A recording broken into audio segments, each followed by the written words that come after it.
Hello, this is Darshini again, Darshini in Spirit, and we're going to go over the 2012 predictions, and we're going to start in America. That's where I am, and I know a lot of my followers are and my clients. So here we go. I'm going to talk about the snow storms a lot. I know that it's kind of up here at the moment, but quite frankly there is a delayed response, but a delayed action here. But I do unfortunately see that the snow is going to come in later, and it's going to come in the end of February, not at the end, but towards the mid to late February.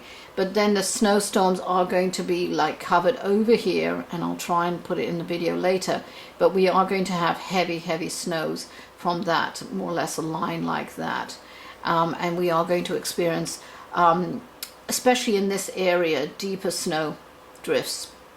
So unfortunately, and they are going to be quite, not ferocious, but they're going to be definitely deeper drifts than it was before the storms, and they're going to last, I'm afraid, 2 to 3 to sometimes a week and a half in certain areas, and it's going to extend the normal period where it's going to really warm up. So it is coming at a different segment of time at the moment. So all right, we're going to do flooding next, and what I'm seeing is, obviously when the snows actually start melting, we're going to be seeing far more floods, but really independent of that, snow melts, and we are going to, like last year, experience more flooding. I'm seeing more at the end of April, May in certain areas, and the flooding will be more pronounced in the Midwest area. Initially from the end of May through several strong storm systems will continue to plague the upper Midwest, and I'm talking about South Dakota here, roundabout, actually not extreme, but South Dakota, from there down to Texas through Dallas. So it's really this kind of area that I'm seeing all kinds of floods occurring. And not all the way to, I know Texas has gone through a bit of a drought, but I am seeing flooding there. And that's due to the storm systems coming in. Even as wide as to range from Colorado, wherever we are, not Denver, but Colorado, just on the tip of Denver, around about there, right through to Ohio, that I'm seeing that this area here is going to be the center of where the floods are going to be concentrating, or the storm systems that I see. And again, they'll be ranging from 2 to 3 days to even 4 days, but will be vigorous and quite intensive in their deluge, I'm afraid.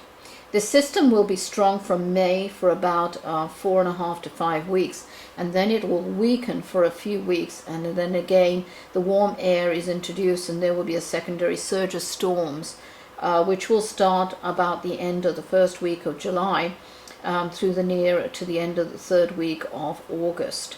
And those are the more intense storms, and I'm going to talk about tornadoes in a bit later.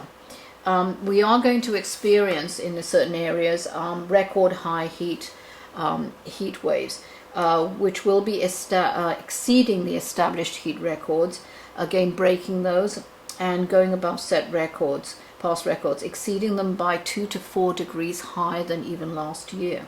In some areas exceeding as much as 6 to 8 degrees higher. These increases will be felt in Atlanta, Georgia, around about that area, Atlanta, Georgia, more intensity, Texas, I'm afraid, and lower Texas, where they will be suffering droughts. Also the California desert areas, Arizona, Nevada, and strangely enough, not the extreme highs, but even Oregon, the lower half of Oregon will be increasing their normal, not cool, but their increase will be also affected by a heat wave. tornado systems. As with last year's video on weather predictions, which did come true, practically all of it, I'm afraid there will be more activity with tornadoes in the tornado alley area. And again, I had said that it is spreading more right towards the east coast, and again I'm seeing it furthermore again towards the east coast this year. I will reiterate that the established believed areas will be expanding more and right near the east coastal towns. Like last year, the tornadoes will be coming in clusters, and this was what happened. They weren't just isolated one or two, they literally did come in slamming clusters. And it's not only a day, but even over a few days.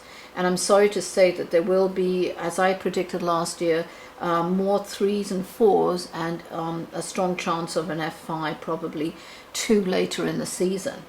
So I'm sorry to say this, and will be affecting from mid South Dakota to down to through Kansas and a bit into Oklahoma areas, through Indiana, Ohio, down to Tennessee and Mississippi. To the increase of the warm air system flowing up from the Gulf, I'm seeing also kind of actually feeds in to the increase of fury of this natural phenom. The odd tornado will be, which is interesting, we will be experiencing, and this is what I'm seeing, sprouting in odd areas in California, which is, I know, but off the coast I'm seeing. And whoops, we've lost Google, and thank you to Google Maps, I'm using them. Odd tornadoes will also be sprouting out in odd areas in California, Nevada, Texas, Upper Mexico, Washington DC areas, and I'm seeing waterspouts there.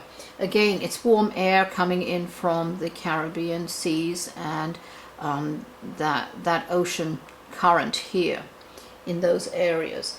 And as far down as even Miami, not quite in Miami, but around that area, and up the coast of New York. Also a possibility in the West Coast, as well as Gulf Coast areas, Houston through Mobile, or Mobile, as they say here.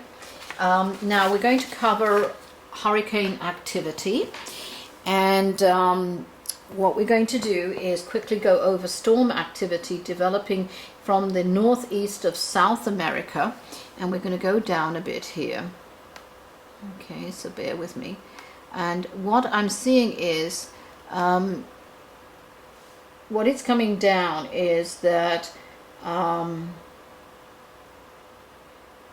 southeast, there will be a slight increase of incremental tropical storms and hurricanes developing from Puerto Rico in through up the coast there, and the Caribbean, from the Caribbean Sea. And there's a strong possibility that I see of a 3/4 strong hurricane developing and gaining strength from the Caribbean Sea, clipping southwest of Cuba. So it's really with coming into Puerto Rico, but coming in from here down below. It's usually coming like that, looping like that, but it is what I'm seeing, clipping that area of Cuba and heading towards Louisiana, and gaining strength towards west of Louisiana and making landfall round about left of Galveston, Houston, round about there. There will be more activity, and I will stress that, more activity later in the season, more from the first week of August through November 2012. So that's what I'm seeing on activities in hurricanes, and there will be several storms that we're going hitting, and it's like as if actually it's more towards Jacksonville and Georgia that I'm seeing it, and not really coming into Miami or Florida, but it's really coming in this way and then coming out and then kind of hugging the coast, and the warm air is feeding it throughout. I'll try and put some other subsequent videos out, but I'm not too sure if anybody's really interested in that one. Earthquakes. I'm going to cover earthquakes on another video. This is part 1, and I'm going to hopefully you'll join me for part 2. Thank you.